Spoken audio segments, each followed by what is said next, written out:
Lectura del primer libro de los Reyes. Por aquel tiempo, el profeta Elías, del pueblo de Tisbe, en Galaad, le dijo al rey Ahab: Juro por Dios, el Señor de Israel, a quien yo sirvo, que en estos años no habrá rocío ni lluvia, si yo no lo mando. Luego, el Señor le dijo a Elías: Vete de aquí, dirígete hacia el oriente y escóndete en el torrente de Kerit, que queda al este del Jordán. Bebe el torrente y yo les encargaré a los cuervos que te lleven de comer. Elías hizo lo que le mandó el Señor, y se fue a vivir en el torrente de Kerit, que queda al este del Jordán. Los cuervos le llevaban pan y carne por la mañana y por la tarde, y bebía del torrente. Lectura del Santo Evangelio según San Mateo. En aquel tiempo, cuando Jesús vio a la muchedumbre, subió al monte y se sentó. Entonces se le acercaron sus discípulos. Enseguida comenzó a enseñarles, hablándoles así: Dichosos los pobres de espíritu, porque de ellos es el reino de los cielos. Dichosos los que lloran, porque serán consolados. Dichosos los sufridos, porque heredarán la tierra. Dichosos los que tienen hambre y sed de justicia, porque serán saciados. Dichosos los misericordiosos, porque obtendrán misericordia.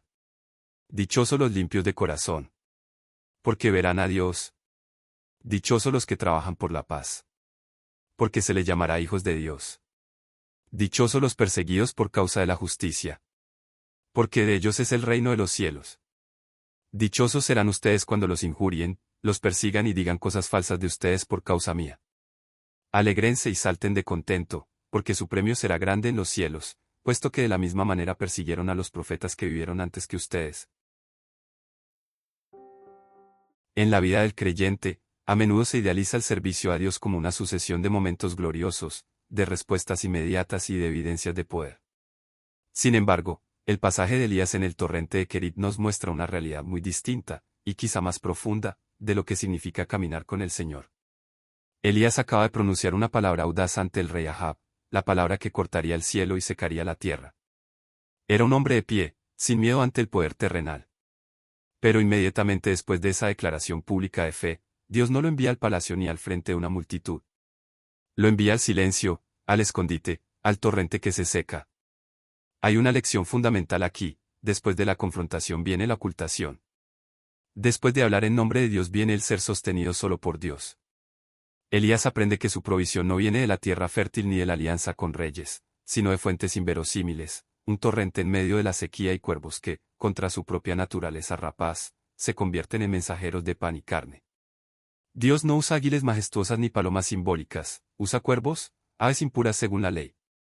Esto nos recuerda que el Señor no depende de nuestros recursos ni de nuestras lógicas religiosas.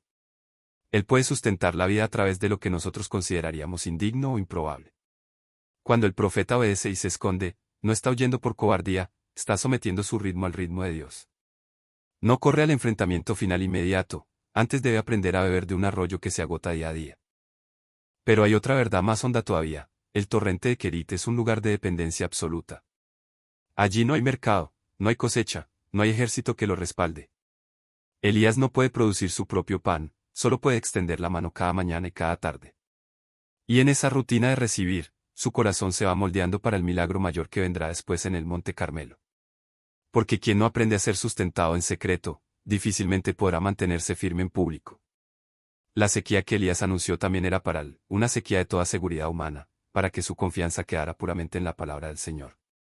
Hoy, muchos creyentes anhelan un ministerio visible, una palabra poderosa, un impacto inmediato. Pero quizás Dios nos está llamando primero al Kerit, al lugar escondido donde el mundo no nos ve, donde el sustento es diario y frágil, donde no hay aplausos ni reconocimiento. Allí, en ese torrente que algún día se secará, aprendemos que Dios es fiel incluso cuando los recursos naturales menguan. Los cuervos siguen llegando mientras el profeta sigue obedeciendo. Y aunque el arroyo disminuya, el Señor no ha olvidado su promesa. La gran pregunta para cada uno no es si tenemos un mensaje como el de Elías, sino si estamos dispuestos a ir a Kerit cuando Dios lo ordena. Porque el poder para anunciar sequía al mundo se forja en la humilde escuela de ser alimentados por cuervos en un arroyo solitario. Y solo quien ha sido sostenido milagrosamente en lo oculto podrá ser testigo fiel en la tormenta. Subir al monte y sentarse, así comienza el momento más profundo de la enseñanza de Jesús. No es una postura de prisa ni de improvisación. Es la actitud de quien tiene autoridad, pero también la paciencia de quien sabe que las palabras que van a pronunciarse necesitan terreno preparado. La muchedumbre queda abajo, expectante, los discípulos se acercan. Y entonces, con la calma de quien revela el sentido oculto de la existencia, Jesús declara dichosos a quienes el mundo jamás llamaría felices. ¡Qué paradoja tan asombrosa! El mundo declara dichoso al que posee, al que ríe sin medida, al que se impone, al que tiene poder, al que venga sus ofensas, al que maquina con astucia, al que siembra discordia para su propio beneficio. Jesús viene y vuelve todo al revés. No porque quiera ser contradictorio, sino porque ha visto el fondo verdadero de las cosas. La bienaventuranza no es un estado de ánimo pasajero ni una acumulación de bienes. Es un modo de existir que ya participa del reino, aquí y ahora, aunque el mundo no lo reconozca. Los pobres de espíritu son aquellos que han vaciado sus manos de toda autosuficiencia. No confían en su propio mérito, no negocian con Dios desde la soberbia. Por eso el reino les pertenece, solo el que no tiene nada que alegar ante Dios puede recibirlo todo. Los que lloran no son los derrotistas ni los que se ahogan en su propia tristeza, sino los que han aprendido a sufrir con el sufrimiento del mundo, los que no anestesian su corazón ante el dolor ajeno. A ellos, la consolación divina les será dada, no como un simple alivio, sino como una presencia que transforma las lágrimas en manantial.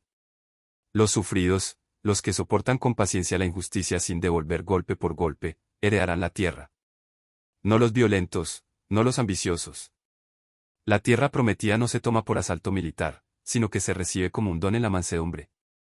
Y los que tienen hambre y sed de justicia, esa hambre que no es capricho sino urgencia vital, serán saciados.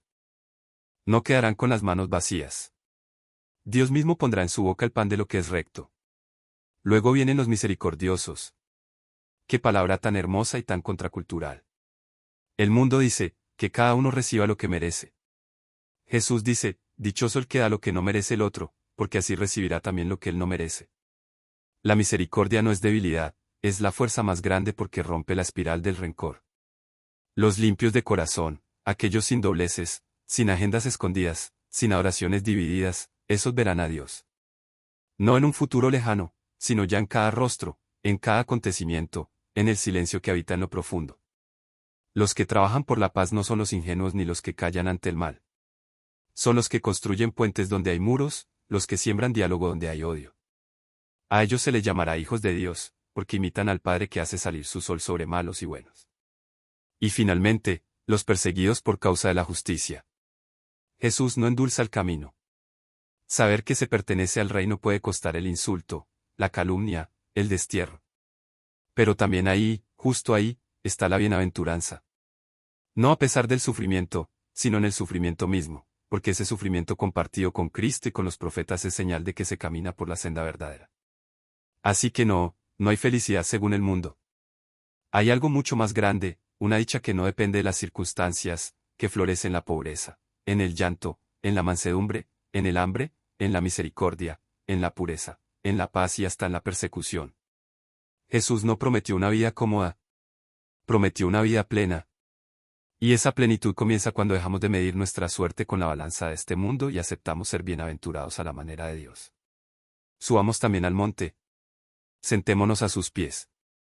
Y dejemos que estas palabras nos rehagan por dentro.